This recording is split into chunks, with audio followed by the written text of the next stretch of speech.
السلام علیکم ورحمۃ اللہ وبرکاتہ۔ عید الاضحیٰ میں جو تکبیر پڑھی جائے گی وہ کب سے کب تک پڑھی جائے گی اور اس کے الفاظ کیا ہوں گے؟ تو وہ تکبیر پڑھی جاتی ہے 9 ذی الحجہ سے، یعنی کہ یوم عرفہ، جس دن حاجی عرفات کے میدان میں ہوتے ہیں، جو آپ کے علاقے کے اعتبار سے 9 تاریخ بنے گی، 9 ذی الحجہ۔ اس دن لوگ روزہ بھی رکھتے ہیں اور اس روزے کی بڑی فضیلت ہے۔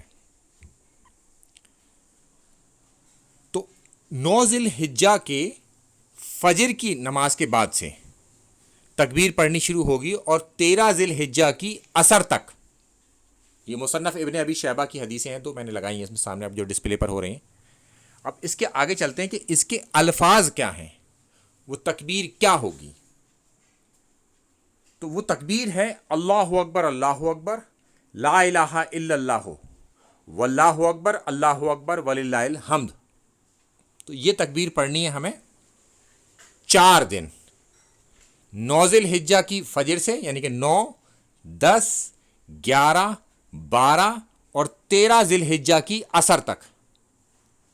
السلام علیکم ورحمۃ اللہ وبرکاتہ۔